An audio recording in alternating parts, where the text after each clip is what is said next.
Everybody, Mike Griffith here. Welcome to Friday Night Mike, and we got a lot to talk about tonight, don't we? We finally got the SEC opponents that we had all been waiting on. It was kind of like something for everyone, and you knew that there would be the winners and the losers, which teams would be happy with their schedules, which teams wouldn't, and I'm surprised. I'm going to be honest with you. If you're a Georgia fan, which I assume most of you are that are watching this program, you got to be feeling pretty good right now. I mean, Georgia, I don't want to say they caught a break because the schedule inherently is difficult with a road game to Alabama. And, of course, Auburn is the annual crossover opponent. And I never think Auburn is a pushover game. We were talking about the day on our Dog Nation chat. And, Jeff Sentel, who's, of Sentel's Intel, one of our great analysts at Dog Nation, was saying, Auburn's got a brand new offensive line. Sure enough, you look it up, and they lost all 5 starters on their offensive line. Whitlow's gone. They've got some talented receivers. A lot of those really talented Auburn guys on defense are gone. And yet, and still, when I think of Auburn, I just think of a really tough team. Auburn just always seems tough to me. So I don't think that that's going to be an easy game, even though it's a home game. Even though you can say, well, Auburn hasn't, beaten Georgia in Athens since, 2007, something like that. I just don't think it's an easy game. So just going in, you say, well, Georgia's already got Auburn and Alabama on their schedule. So the people that are going, oh, look at this, Georgia got a break. Well, you know what? They should. I think they're playing the 2 best teams from the West. LSU, such a reload. Maybe you make the case for LSU. I don't know. I'm not convinced. But Auburn and Alabama. So if you're going to play the 2 top teams in the West, why wouldn't you get the 2 bottom teams in the West? I am multitasking here on my laptop as we speak here. It had just been a long week. I don't know how many of you had a long week. I know that for me, this show is something that I always look forward to. You guys never disappoint. We always have a lot of fun in here. There's always a lot of good conversation. I can see the comments flying in. I think there's a lot of excited Georgia fans tonight. And maybe some Georgia fans that are going, wait a minute. How did Alabama avoid getting Florida, right? There was a delay to this. And I think we're all kind of like, why did it take like 3 days for this to get worked out? Did Alabama complain about, because how did Alabama not end up getting Florida? Because Florida was next on the to me, guys, this was so simple. The SEC was putting itself in harm's way by trying to devise the schedule and mix and say who's equal and who's ranked where. Look, just play the next 2 teams on the rotation. Over time, it evens out. And you either caught a break or you didn't with the rotation. And thankfully with Georgia, they did actually give Georgia the next 2 teams on the Georgia rotation. Now, what they did different was they flip-flopped it. So this is weird. Because now my next thought is, and I don't want to get too confusing here, but I don't know how many of y'all have thought about this. Are we to assume that the 2021 and 22 schedule will remain the same? That's my question. So if the 2021 and 2022 schedule remains the same, that means Georgia's going to play Arkansas again next year, only at home, and then at Mississippi State the following year. And you're going to be like, well, you just played them this year. So that doesn't sound real exciting to me. That's curious. So I just kind of wonder, what this means for the future. Will those future SEC schedules be redone? I don't know the answer to that. I don't know if you had a chance to see the show or if you've read the stories, but I'm going to go through here with you on tonight's show what each team got and kind of give you my take on it and my thoughts on it. And I'll start with Florida. And Florida was one of the teams that I think we all looked and said, is Florida, because remember, we were saying that Alabama was supposed to rotate on and play at Florida next season. And had they gone with that simple rotation, that would have happened. And obviously it didn't happen. So who did Florida get? Well, Florida picked up a home game against Arkansas, and they picked up a road game against Texas A&M. I think Texas A&M is a tough road trip. Obviously, right now we're talking about social distancing and smaller capacity crowds. I think A&M has talked optimistically about 50,000 fans if it's half empty. But bottom line, it's a long trip. It's a long way from Gainesville, Florida, to College Station, Texas. So I don't think that's an easy pickup. To me, Texas A&M, LSU, maybe Auburn, maybe put those three in a hat right now. Is that fair? LSU loses so much. Obviously they bring back talent. They bring a couple of really talented receivers and the great cornerback Stingley. It was a freshman All-American last year. But they lost Joe Brady, who was kind of the architect of the offense, which, X's and O's are important, but more important to have players. And they lost their defensive coordinator, who's now the Baylor head coach, so Dave Aranda. So to me, that's a lot to lose. When I went to the NFL Combine at the end of February, there were 16 guys from LSU there. 16 bodies that were being evaluated from LSU at the NFL Combine. There were 10 from Alabama, and there were also 10 from Georgia. So yeah, it's possible to lose talent and plug back in. I'm just not convinced that LSU is in that cycle of we're going to be national championship contenders every. I need to see more. I give a lot of that credit last year to Joe Burrow. I thought Joe Burrow played like an NFL quarterback. I thought he prepared like an NFL quarterback. And most importantly, LSU had great chemistry. The talent was abundantly clear. The scheme matched the players, but they had chemistry. Those guys loved Joe Burrow. Joe Burrow spent that entire summer with those teammates getting to know them. And I think that's important that quarterbacks invest that time in their team. Over the last, 30 years, I've covered college football, and I've seen a lot of different programs, a lot of different places, seen it done a lot of different ways. But the common bond of the great teams is the chemistry. You've got to have synergy, right? So what is synergy? Synergy is when the sum is greater than all the parts put together. And that's brought about by team chemistry. The confidence that teams play with, they play better than they really are. I think the Michigan State teams I covered were probably the best example of that. Listen, Michigan State had no business beating Ohio State 2 out of 3 years. They had no business going to Columbus, Ohio, and shutting down Ezekiel Elliott and beating that Ohio State team with all that NFL talent. But they had a plan, and they had synergy. They had chemistry, and they were constant overachievers. Now, that said, D'Antonio's gone. Mel Tucker's up there now. Let me tell you, they're in trouble. They can have all the synergy they want. They don't have enough talent. They just don't. So you got to have talent, but to me, I think the synergy and the chemistry is what puts you over the top. And that's why I'm so bullish on this Georgia football team. Because in addition to all the talent that you have, you've got a lot of chemistry. I'm going to give you an example. This is very random example. So Richard LeCount, right? Did you all see that he went and visited the heart patient the day before the young girl had the heart surgery? Originally, she was supposed to see Richard at G-Day game, and obviously G-Day got canceled. And so Richard and his mother made it happen where he went and visited this young girl the day before she had heart surgery.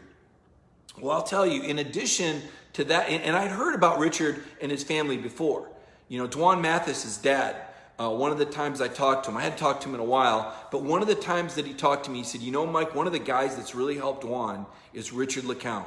His parents have been so nice to us. Now think about that. Dwan Mathis is a true freshman from Detroit, came mid-semester, doesn't know anybody, and it's Richard LeCount that reaches out to him, and it's Richard LeCount's parents that reach out to the family from Michigan that know no one in the South, that did not go through the recruiting process, that did not have an official visit, but the LeCount family reaches out to Dwan Mathis, even though he's nowhere on the radar. When he first got to Georgia, people were, where did he fit, right?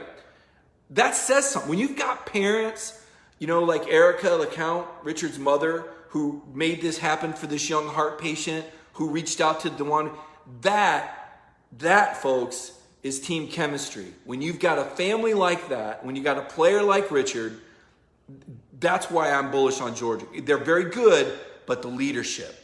Richard LeCount, very key leader. He was a very big factor, obviously, in the Georgia win over Baylor. Not only did Richard play really well, but he had everybody jacked up. That was the right mood. That was the right mindset down there. in New Orleans. And I know a lot of people were saying, we're not going to watch this after what happened last year. But what happened was the guys that were there wanted to be there. The year before, not so much, right? Justin Fields was there, and we knew that Justin was going to transfer. And Luke Ford was there, and we knew Luke was going to go to Illinois. DeAndre Baker was there and wasn't going to play in the game. Poor DeAndre Walker was doing everything he could trying to practice, and the poor guy ended up needing surgery to the point where he wasn't able to work out for the combine, but he wasn't able to play. It just, they felt like they had gotten kind of messed over by the college football playoff committee, right? So the mood was just, it was not good, and the chemistry was not good. This year, completely different, and I think Richard LeCount is one of those chemistry guys. So let me go ahead and go through the schedule with who each team added and just kind of off the top of my head thoughts. So Florida adds a home game with Arkansas, right? Arkansas is not very good. Let's face it. Sam Pittman's inherited a team that was in the middle of a rebuild and is still kind of rebuilding. Very hard job at Arkansas. Very, very difficult to recruit to Fayetteville, Arkansas. Not a lot of in-state talent. I think Arkansas was probably hurt more by Texas A&M joining the SEC than any other program, because before they could go into Texas and recruit, and now kids in Texas can say, well, we play in the SEC and stay in state. So I don't know if we're going to see Arkansas get back like they were maybe late 90s. And I thought Houston Nutt did a good job there for a while. So Florida picks up Arkansas and at A&M. We talked about that. We think A&M is a tough game and a losable game for Florida. We know Georgia with the road game to Arkansas, W, home game Mississippi State, W. But what's intriguing about the Mississippi State game is the Mike Leach, right? The pass attack, the transfer, KJ. Listen, they don't have the receivers, and they don't have the offensive line. And that game could get very, very ugly. I'm just going to tell you. Or Kirby may play it close to. Now, we don't know when they're going to play these teams, right? If it's early in the season, maybe Georgia's a little bit more conservative before their offense really starts firing on all cylinders. Mississippi State had better hope that they get Georgia early in the season. I'll just say that. Because if they get Georgia halfway or beyond in the season, that game could get ridiculously lopsided. Kentucky added at Alabama and home game against Ole Miss. That's tough. Anytime you add a trip to Alabama, that's tough. And if you're Kentucky, you kind of go, oh, geez, man, you got to play at Alabama. Meanwhile, Tennessee's going, yeah, how do you like it? We play them every year. But Kentucky at Alabama, home game with Ole Miss. Ole Miss, I'm not sure what to make of Ole Miss. I'll be honest with you. Lane Kiffin, is he an X's and O's guy? Yeah. How much has he matured as a person? What kind of leader is he? I'm not real sure about the talent that they left behind. Seems like they've done pretty good. Maybe to Kentucky, Ole Miss, maybe, do you think maybe comparable in talent? I think maybe Kentucky a little bit more talent. Kentucky's got a very good offensive line coming back. So I guess Ole Miss, they could have done worse. They could have done better. Their other two games are at Auburn, home to Mississippi State. Mississippi State an automatic W. At Alabama, an automatic L. Ole Miss and at Auburn, to me, I think it balances out. So I'd say Kentucky's kind of a push. Missouri, they probably had a pretty good idea that they were going to get the horns here, because Missouri, as it was, they had the opposite of what Georgia got today. Missouri had Arkansas at home and at Mississippi State. So they already knew they were playing the two worst teams. So now they're playing the two best teams, or two of the three best teams in the West, at LSU and Alabama. So Missouri's schedule kind of on par with Georgia's, now that they got a tougher draw today. Let's take a look here. South Carolina, what did they add? South Carolina added a home game against Auburn and a road game to Ole Miss. That's tough. We talked about that a minute ago with Kentucky. Is South Carolina, could they win at Ole Miss? I suppose they could. I think they could lose also. Auburn at home for South Carolina, that's an intriguing game to me, right?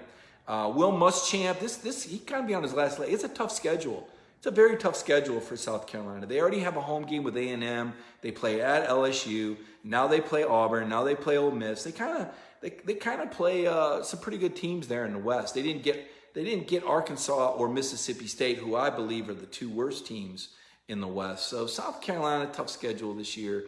I think, let's be honest, I know they say they're disappointed that they're not playing that they're not playing against Clemson, but are they really? I don't think they're really disappointed. I mean, I suppose they want to play him in the spirit of it, but all of us sitting on the outside say, no, you really didn't want to play Clemson. Vanderbilt. This pains me to say this because Vanderbilt, when I started covering the SEC, Vanderbilt was a program I didn't know a lot. When I started covering the SEC, it was 1993. I knew what I had seen on television about the SEC. I knew I loved the passion. It was my dream to cover the SEC. I was thrilled to finally get an opportunity in 1993 to cover Auburn. That was my first beat. It was at a small paper in Northeastern, a really good paper, the Anniston Star. Really proud to have worked there. But Vanderbilt was a program I was intrigued by. Like, oh, wow. That was a cool road trip to go to Nashville. I think we've all been to Nashville, and we would agree whenever it was. I liked the old Nashville better before it got so doggone crowded that you didn't want to drive anywhere. I know the new Nashville's happening, and I'm one of those guys that I ain't staying out past 10:30 or 11 anymore because I need my sleep, man. I'm gonna keep on trucking, right? Covering the Georgia Bulldogs, there ain't time to be staying out late. I just don't got time for that. I got to stay exercise and get up, eat my old man oatmeal, right? But Vanderbilt is a program, and I said this to the guys earlier. I mean, here's a program in Vanderbilt that beat Tennessee 5 out of 7 times at a time when the city of Nashville was booming.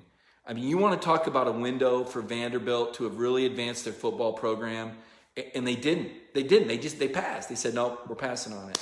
I mean, Vanderbilt had that chance to like be something, like be somebody. Like, I feel like Northwestern did some cool things with their facilities in Chicago.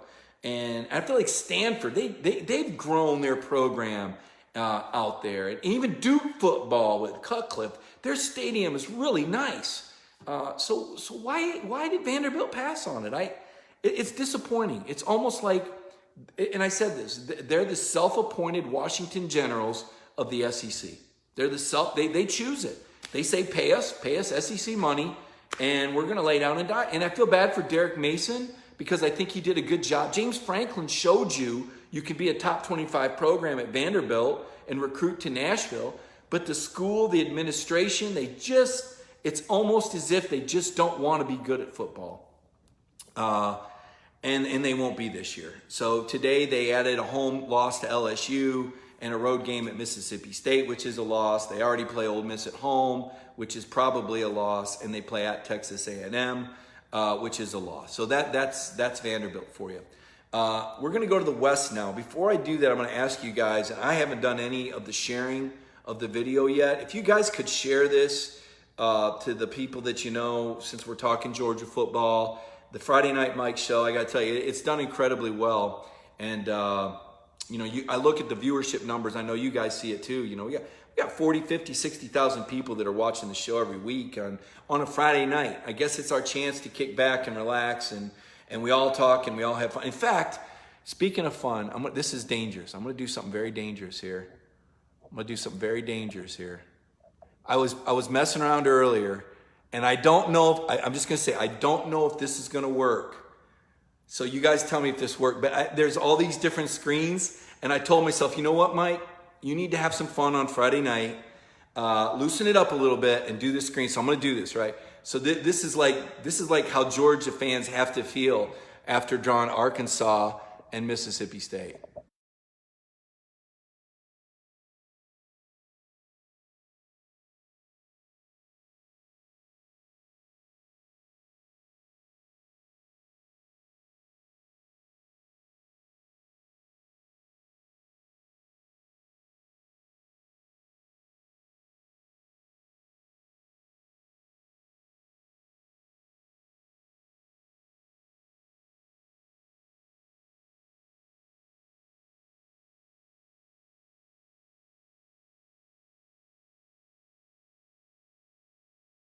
Storms in the area. In Athens, we've had some major storms, just so you know. So it may be doing that outside.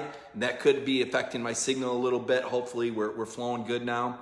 But to Alabama getting at Missouri and home to Kentucky, I mean, wow, what a piece of cake. Now, they already play a home game with Georgia at home, and they play at Tennessee. I mean, I think Alabama, of all the teams of the cross-section games, I think they got a pretty good draw here. Arkansas's AD has said, This is the hardest schedule ever known to mankind. And the reason why Arkansas is like talking about this being a difficult schedule is because there are 6 SEC teams ranked in the top 13, right? And Arkansas plays all of them. So Arkansas plays, obviously they got the home game with Georgia. Their other game is at Florida. And then they're already on their schedule. They have a home game with Tennessee and at Missouri, but they play in the West Division. So, I mean, I think things could have been a little bit tougher for them. But you don't see Vanderbilt on their schedule. That would have been an automatic win. At Missouri Missouri just, what is it about Missouri, guys? Yeah, I'll say this. When Missouri came in the league, I was railing. I was furious. Somebody could probably go back in my Twitter timeline and I probably said something stupid like show me or whatever. Why is the SEC adding this lousy Missouri program? And then Missouri goes and wins the East twice, right? So it's like, wow, maybe Missouri belongs in here after all. But the question then is, why is Missouri in the East when they're the second furthermost West team in the league? That kind of bums me out. It kind of bugs me a little bit. I thought, this would have been a cool opportunity for the SEC to flip Missouri, right, to the East Division, to the West Division, and Auburn to the East. I mean, this would have been the time to fix that. And they didn't. So, it is what it is. I'm glad Jay said he took a shot with the filter. I'm glad you guys enjoyed that. It was fun. Yeah, so Missouri, a team that rises up and bites you when you least expect it. I give them credit. I think they're a game squad. Missouri's not the pushover that I envision they would be. Missouri plays rough. And they find a way. So I think they're one of those perennial underrated opponents is Missouri. I mean, Drew Lock, he's the second all-time leading passer, played at Missouri. So Arkansas. Auburn, I don't know if you're Auburn. I don't know how you feel about this. Auburn, you add at South Carolina, you get a home game against Tennessee. It won't be hard for Auburn to get motivated for Tennessee. Remember last time Tennessee played at Auburn, Auburn was the top 25 team and Tennessee won. So I would say right now, if I was going to be a bettor, I'd circle that game and I'd take Auburn and the spread because I do not think that Auburn is going to lose twice in a row to Tennessee at home. That scenario in my brain just doesn't work. Like I can't make it fit, right? So Auburn over Tennessee at South Carolina again. I think that's a tricky game. And so much of this depends on when you get these teams. I've said that before. It's not just who you play, it's when you play them. It's also the bye weeks. Do you have a bye week the week before you play an opponent? That makes a difference. Last year I thought Georgia really got the short end of the stick. 5 teams had a bye week before they played Georgia last year. 5. I mean, that's not fair. South Carolina was one of them, by the way. I know none of the Georgia fans are going to accept that as an excuse for that loss, but it is what it is. And Carolina had an extra week to prepare. That does make a difference. The bye week does make a difference. There we go. There's the quote from Christopher White. Grown man football. That's what they called it. So Auburn adds at South Carolina. To me, that's a 50-50 game. I would probably take Auburn. I just feel like the South Carolina, I just feel like they're up against it. They lost their best interior defensive lineman. They lost their all-time wide receiver. I just feel like Will Muschamp is on his last legs there. I just do. And I get the feeling like he'll be at Georgia. Like I think Will Muschamp's going to get hired at Georgia by Kirby. It's just a feel. He could join the Matt Luke. Think about that staff. If Kirby got Will Muschamp on his staff next year. Just kind of a thought, just throwing it out there. Already on the schedule for Auburn, they play Kentucky at home. That's a tough game. And at Georgia. Auburn to me, Auburn could win 10 games or Auburn could win 6 games. And neither one would surprise me. So Auburn to me is a real boomer bust team, especially with that schedule.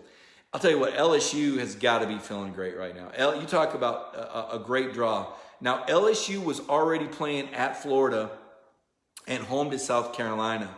They drew at Vanderbilt in a home game against Missouri. I'm not so sure that LSU doesn't have the easiest schedule in the SEC. And maybe they get rewarded because they're champs. I don't know. But maybe I should rethink my stance on LSU. I had not expected LSU to win 10 games this year, but now that I look at this schedule and I say, okay, they're playing at Vanderbilt, that's a win. They're playing home to Missouri, that's a win. They're playing home to South Carolina, that's a win. At Florida, I don't know.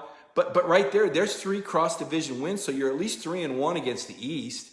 And if you go 500 in the West, 3-3, you got, you're a 6-4, team, or maybe 7-3. So maybe 7-3, kind of an over/under for LSU.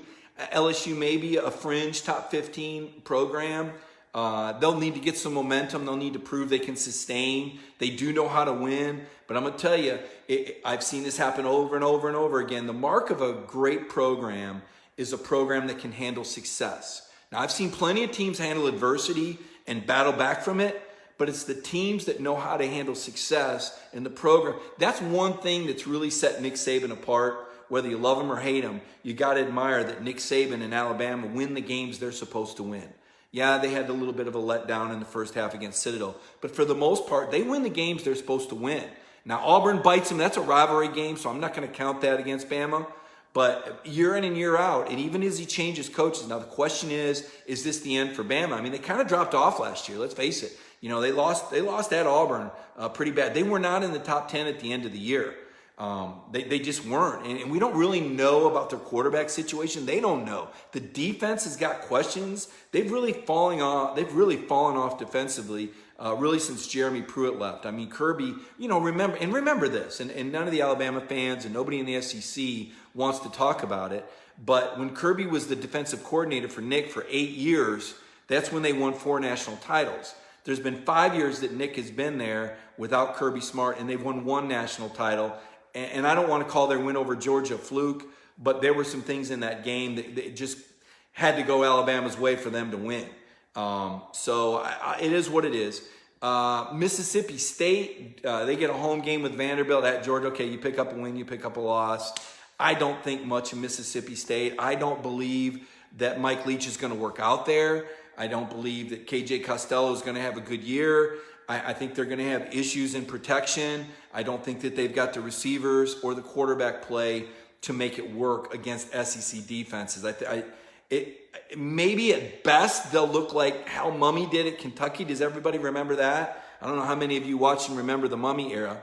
That was a ways back there. I'm dating myself a little bit, but I think Mike Leach was on that staff with Hal Mummy back in the day with Tim Couch. So maybe a great offensive numbers, and I know they've recruited well defensively. I just don't know how that defense will work if you're operating with an offense that's running up tempo and hurry up. Ole Miss and Lane Kiffin, I think they've got a pretty easy schedule too, okay? They've got South Carolina at home, at Kentucky, at Vanderbilt and Florida. Let me compare that to LSU.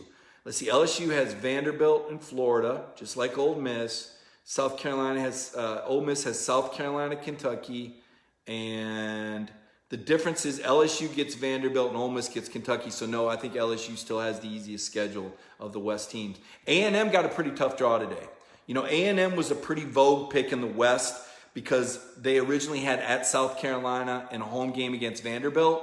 And if you're A&M, you're feeling pretty good about that, right? Now they've got a home game with Florida and traveling to Tennessee. And I think Tennessee is kind of in the middle of the East there, but that's a pretty tough draw. So overall, that's just kind of my thoughts overall on this, on that poll.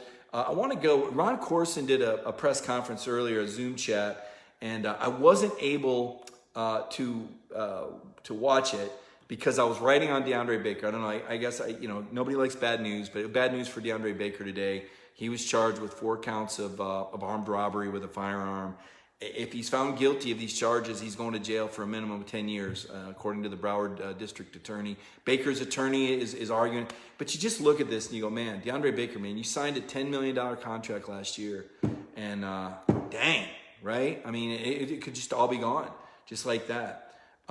Did see a report that Ron said that nobody at Georgia had opted out. None of the players had opted out. The NCAA says schools have until August 14th to kind of turn in the roster. And if somebody wants to opt out and say, I'm not playing this year, I want to keep my scholarship, I think that's something to keep an eye on at Georgia. Also, you could keep it on. Maybe some guys opt out and just go to the NFL, don't want to keep their scholarship and come back another year. Georgia's got some guys that have the talent to be able to do that. So pretty interesting there. Looking at the Ron Corson transcript here, trying to put this together. Ron had said a lot of different things. I'll have to go back through this a little bit later on, but the big takeaway was that that nobody had opted out yet. Also, don't know if you saw this, but the SEC released their policies for COVID-19, their management policies. The neck gaiter worn on the sideline, right? The mask you pull up, that's going to be mandatory. And then also they're going to have they're going to have a minimum of 2 COVID-19 tests per week, and they're going to recommend a third test. I asked Greg McGarity. He said yes. Georgia will follow the recommendation to have 3 COVID-19 tests a week for the players. Will Muschamp had mentioned that on his press conference Wednesday night. I thought Will Muschamp really took a stand. Again, I'm turning into a Will Muschamp fan, let me tell you. And I say that the more I listen to Will talk, I think the more I respect and admire him. You know, I just seen the fiery, stormy guy, hadn't had a whole lot of exposure, but the more that I learn about Will Muschamp, the more I like the guy's personality. I can see why he's kind of a media favorite. But for him to stand up there and say, you know, I tell my players it's more about actions than words, and my son is at Georgia because I think that's the safest place for him to be in that football program. And then he said, you know, obviously South Carolina's got the same safety protocol. But the point was, he believes that football players are safest on campus. And I believe that too, because they're surrounded by other people that have been tested. And they're around medical personnel every day, you know, where if they have the slightest symptom, they get their, you know, boom, temperature. 18 to 24-year-olds away from campus, they're not going to have that same level of awareness. I did a phone Zoom interview today. I know it was a phone interview with a couple of Georgia basketball players, and one of them was Ty Fagan. And I asked Ty Fagan, I said, Ty, let me ask you, you know, you're that young guy, you know, in that age group. How do you do it? You know, how do you measure your social life versus practice in basketball? And Ty had a really good answer. I'm gonna see if I can find it for you, because I thought Ty Fagan gave the best answer to this that I'd ever heard from anybody. So let me see if I can find where that interview is with Ty. Again, I apologize, maybe not. I thought he put it into perspective. I've written so much stuff. I got stories in all these files. They're falling out of the sky every time I turn around. But I'll just paraphrase what Ty said. Ty basically said that he values being a good teammate and being a good family member over being selfish and going out and socializing. Because you can go out in downtown Athens and see people walking down the street. They don't have masks on. They're not social distancing. These basketball players see this, and they don't want that. So they stay in their bubble because they want there to be a basketball season. And Ty said, you know, I need to be a good teammate to my teammates by not going out there and getting exposed. And I need to be a good family member to my mom and my grandma by not going out. And I thought that was very responsible for someone at that age to have that perspective of saying, you know what, number one, I'm here to play basketball. That's what's most important to me. So I'm not missing the social life because what's most important to me is playing basketball at Georgia. Secondly, my responsibility is to my family and to my teammates, not to myself to be selfish and go party. And I just thought, wow, that really showed me a lot of maturity from Ty Fagan. That's good leadership. I guess you can see why Ty Fagan's basketball team didn't lose a game his junior or senior year. I'm going to take a look at some of your comments now. I've done a lot of talking tonight. I want to make sure that I'm touching on the points that you guys want. A lot's happened this week. Like I said, I've really felt overwhelmed this week, probably more than any other week this summer from a news standpoint. I'm trying to remember, you know, what did I write about Monday, Tuesday, Wednesday? And every day it's just been, you know, we got a call in the morning, and I go from that call and I just start writing, and I tell myself I need to get out and walk, and before I know it, it's 7:30 or 8 o'clock at night, and I'm still working on the story for the next day. Tim Wilson wants to know, who do I have in the SEC championship game this year? Well, you guys know I'm bullish on Georgia. The schedule today, even more so. You know, that was a really important draw for Georgia to get Arkansas and Mississippi State, as opposed to maybe drawing LSU or A&M. Those are very losable games. Now, you still got Alabama and Auburn, and that's tough. But with Florida picking up A&M now, I don't think that Florida's schedule advantage is what it was. Not quite as great. I still think they have an advantage because they also, you know, but I think it's hard with LSU and A&M. So I'm going to go with Georgia from the East. In the West, I don't know how you don't go with Alabama now. I don't know how you don't go with Alabama now that you see what Alabama picked up on the schedule. I mean, Alabama pretty much got another trip to Atlanta handed to him today. And if I were other teams in the West, I would be upset. Tonight it's the vanilla bean macaroon is the Taz tea tonight. Drank some green tea earlier, but I'm going with something tasty here. Strongly recommend a vanilla bean macaroon tea. Tasty little snack. Not too much caffeine. Probably won't keep me up. What else do we got here? Look, Chad Buchanan. He's making the prediction as well. Chad, I'm with you. I predicted earlier in the show. Now, Chad's saying you heard it here first. I said it earlier in the show. I think you probably said it before tonight. So it's going to be pretty interesting to see what happens. Matt Talley loves the team this year. Feels bad that Newman has a weird year to show how good he is with a real team around him. He's going to make a huge difference. You know, let me say this. I don't know if I expressed this on the show last week about Jamie Newman. I like Jamie Newman, okay? Listen, he's got a great touch. He's an accurate quarterback. But the way he runs the football, he really leaves himself exposed to a lot of hits. I'm not convinced that Jamie gets through an entire 10-game SEC conference schedule. Well, first of all, just the odds are against him coming out of the gate. Remember, there were only 4 quarterbacks in the league last year that started every game for their team. So if 4 out of 14 is the number, the odds are kind of already against you. Now you're adding 2 more SEC games. So if there's only 4 out of 14 quarterbacks that make it through the year this year, you know, I could see Jamie Newman getting a little nicked up. I mean, he got nicked up last year. He didn't get through the year at Wake Forest. So he's going to have to really learn how to run better, or Georgia's going to have to protect him a little bit more, and maybe he won't run as much as we think. I know Aaron Murray, I had a story up this morning, the all-time SEC passing leader, Aaron Murray. And Aaron's an interesting guy. I like his quotes. You know, he kind of painted a picture of what he thought it would look like with RPO action with Jamie in there. I think Aaron Murray is absolutely right that the offense will be tailored to who is under center. I think JT Daniels is a very different quarterback than Jamie Newman. I think it's apples and oranges. And it's okay to have 2 different types of quarterbacks. Georgia's got the talent to be able to do that. They've got the coaching. They got the support cast. It's going to be very important that offensive line gets built quickly, by the way. You're going to have to build the offensive line. I mean, that's going to be paramount if you're Georgia. You got to build that offensive line up. And I think that Mac Luke will do it. There's talent there, but there's not a lot of continuity. So let's take a look here. What other questions you might have? David Hill, who's the number 3 quarterback?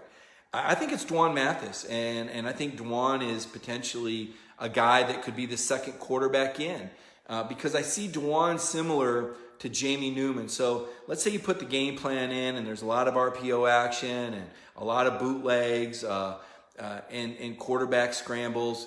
You know, Dwan is more like that than JT Daniels, especially early in the season. Now, JT is a guy that I think as Georgia's receivers grow up, and as the team learns the new playbook and the new terminology, I think it starts to shade towards JT Daniels because he's more that pro-style quarterback. Now, JT has got pretty good mobility, believe it or not. He's coming back from the knees, not clear from contact yet. But once he gets healthy, if the knee gets back to 100%, JT's got better mobility than Jake did.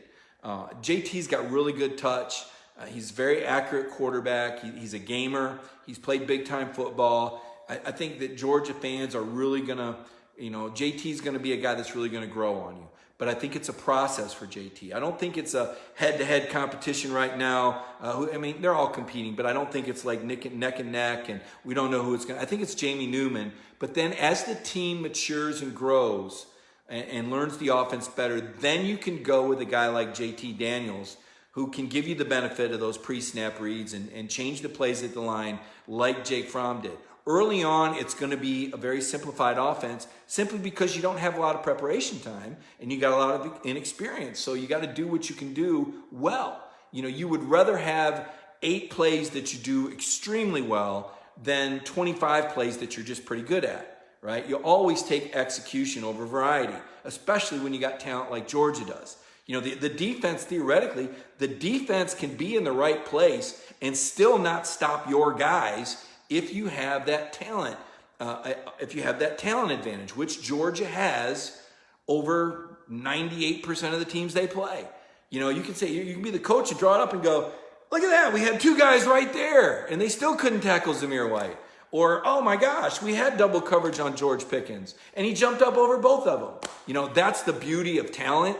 It can kind of make a bad play a good play, right? Now, when you start playing the other teams where the talent's a little bit closer, the Alabamas, the LSUs, the Auburns, Florida not quite there yet, but Florida will get there. Okay, now that's where the nuances and having those winning plays ready and understanding tendencies and really matching up, that's where it can make a difference. But in those games where there's that talent disparity, Georgia's got a lot of margin for error. Now that said, they're not going to give the game away. Kirby's going to insist that whoever's under center is not turning that ball over, I promise you. With this defense, a punt is not a bad play. And I used to hate that saying. I really did. I thought it was a cop-out. But when you've got a championship defense like Georgia, that's true. Don't turn it over. Don't give the other team a short field. There's not going to be many teams that are going to put together drives of 7, 9, 11 plays against Georgia next year. In fact, as we sit here, how many touchdown drives of 10 players or more do we expect next year against the Georgia defense? 4, 5 maybe? Not very many at all, okay? Because this defense is going to be that good. So let's see what other questions we've got here. What else do you guys got coming for me tonight on Friday Night Mike? I see Marshall Fleming talking about you hope you don't lose Carson Beck. Listen, Carson Beck is a true freshman.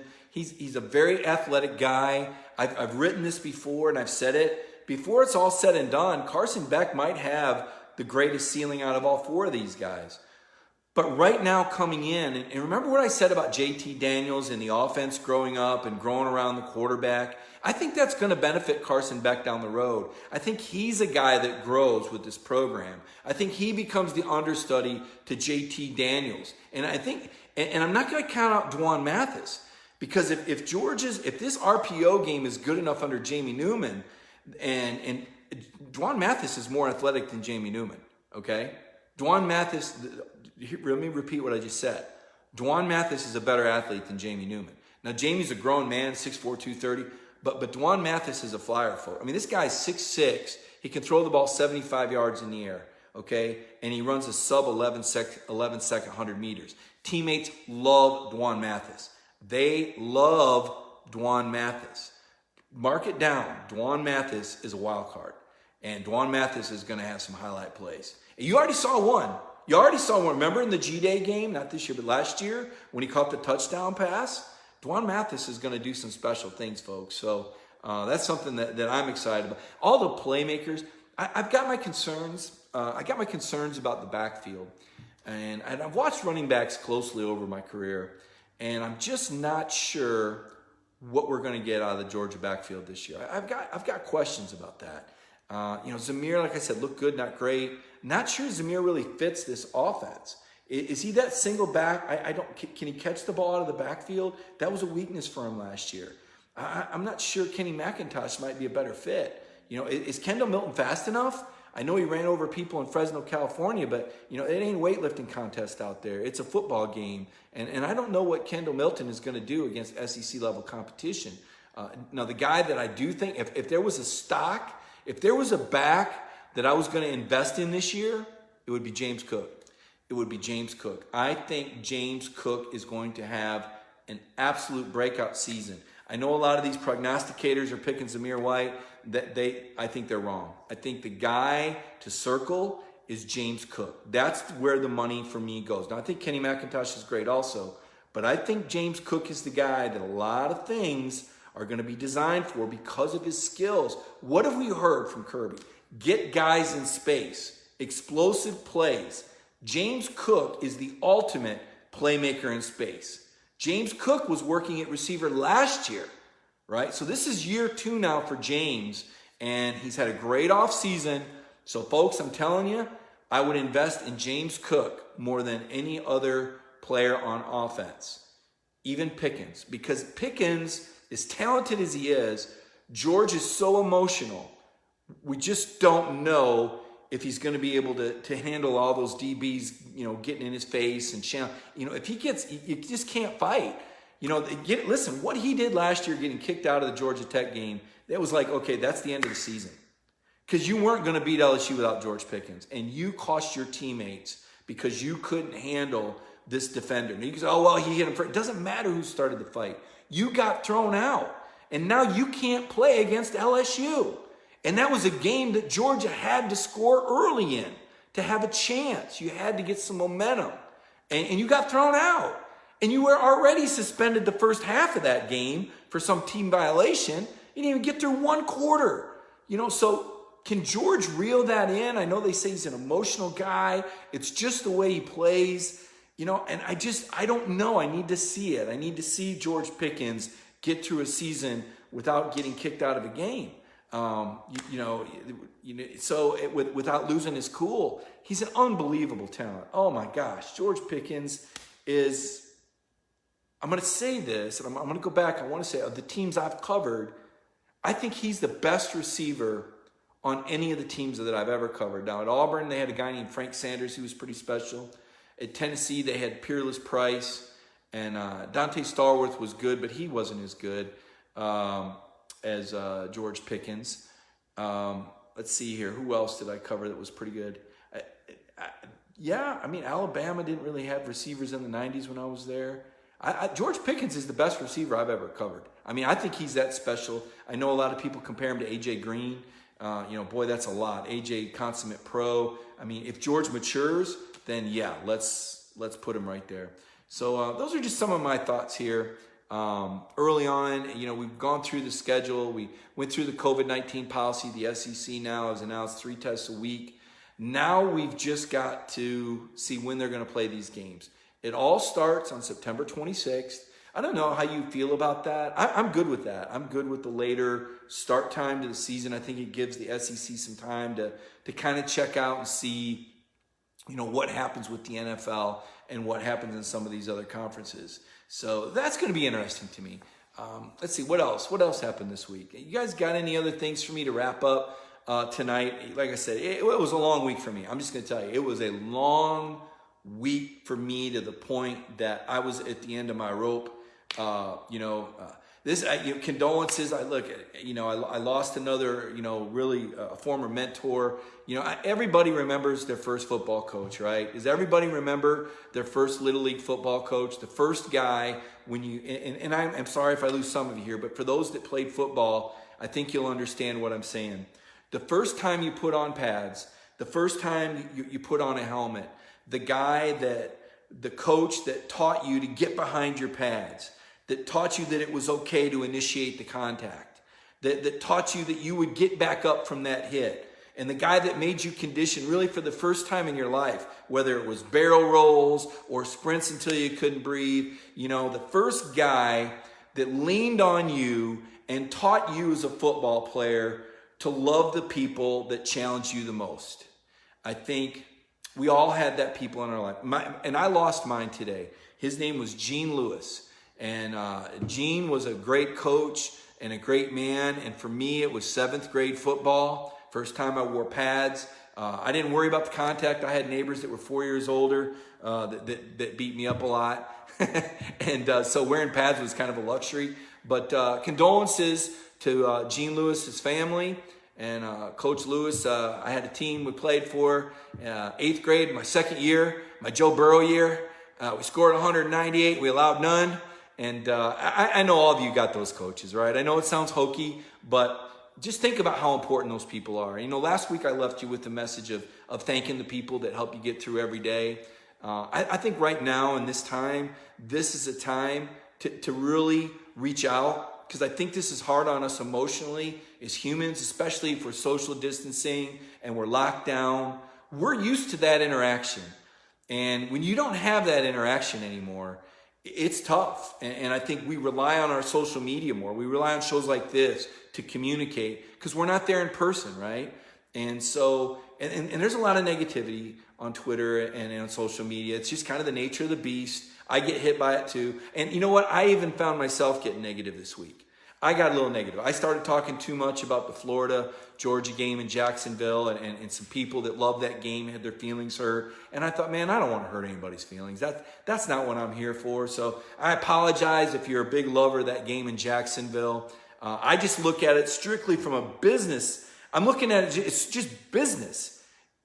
what's best for Georgia to win a title. And what I've got to remember is there's so many fans that have memories that love that game, like they love Georgia Tech. I look at that and say, what the heck? But some people go, oh, that's where I met my wife. Or, oh, I'll never forget the time in Atlanta after the Georgia Tech game that I went to Buckhead and they played Dixieland Delight and I fell down on the dance floor and lost my cell phone. Or I don't know, whatever, if that ever happened to me, maybe a long time ago. And it might have Peach Bowl. So I've even, you see my dog Mason tonight. How about well-behaved that dog is? I told that dog to sit an hour and a half ago and he hasn't moved yet. Now that is obedience, folks. Whether you believe it or not, whether it's realistic or not, I've got the most obedient bulldog on the block. Mason the bulldog. Look at him sitting back there. He knows he better not move. I've trained him extremely well. Don't know what's going to happen with that game in all seriousness. But we do know who Georgia's going to play. And we all decided that Georgia got a really good draw. So if you're a Georgia fan, you should be very happy tonight. You should be thrilled that that Kirby Smart and the Bulldogs got the draw that they need to make a run for the championship. They are built to win a championship because of the levels of depth on that defense. That is why. And this is going to be a defensive year because of the lack of preparation, because of the choppiness of the season, players in and out with COVID-19. Georgia absolutely built to win a championship. And today, seeing that schedule reveal, to me, that was a click. I heard something click. That was the final click. So I want you to carry that thought. Listen, be happy this week. Be safe, right? Pay attention to the COVID-19 numbers wherever you're watching. Know your state's numbers. Be aware. If you're going to take risks, make them measured. Is the juice worth the squeeze? Is it really worth it to go out to wherever you're going? You got to make those decisions for yourself and your family. But be safe. Whatever you do, be safe. We got to get through this. We're going to get through it. I don't know. Is it 3, 6 months, 9 months, a year? We've got to get through it. Get the mindset that you've just got to get through it. The next time you complain or are feeling upset because you're not getting what you want and you're making sacrifices, you got to tell yourself it's temporary. And you got to tell yourself that it's worth the sacrifice, right? Because this thing's really real. It's a very real thing. So know your numbers. Be safe in your community, everybody. Thank you for joining me again tonight on Friday Night Mike. Have a spectacular weekend. I can't wait to see you next. Oh, wait, one more thing. Thank you for staying on with me. Next Wednesday night, I don't know if you guys saw this, but we're going to do a Zoom chat next week. And I want you guys to sign up for this. Tuesday night sold out in 24 hours. Wednesday night, $10. This is what you do. It's $10 and you get in a private Zoom chat with myself and Brandon Adams. And there's going to be 20 people. And we're going to be sitting in this little Zoom chat just like now, only you're going to be on the screen. You're going to have a voice. You can show off your pet. Look, Mason hasn't moved yet, has he? What an amazing dog. I love that dog. I never let him sleep with me, though. No. He has to stay out on the front porch. But tonight I let him in, and he's behaved really well. But next Wednesday night, we've got a special presentation. If you go to Dog Nation, you can find that link to sign up for that private chat. And we're going to have a discussion, right? So, yeah, you're going to ask questions, but I want to hear your opinions. And I want to see what you wear. You always give me trouble. Oh, Mike, you're wearing Adidas. It's not sponsored, or there's not enough Georgia gear. Well, you wear your Georgia gear. Let me see what your background is. You got a Georgia flag? We're going to have a lot of fun with this next week. So Wednesday night, sign up for this. And I'll tell you, if you guys sign up for it, if we get the 20 people in the room, we got 20 Tuesday night sellout. Wednesday night at 7 p.m., I think we had 5 or 6 spots left. Sign up, $10. It doesn't cost much. But to me, that's like a wave of the future. Like I'm telling the bosses, like, hey, I want to have private Zoom chats with the people that watch Friday Night Mike. Like when we get done, I want us to go in a room where I can hear you talk. I mean, I see your comments, and you guys know I always respond afterward. But I would love to actually talk Zoom channel to Zoom channel next Wednesday night. Sign up for it. And now I say, have a wonderful weekend and be safe, folks. Thanks for joining me tonight.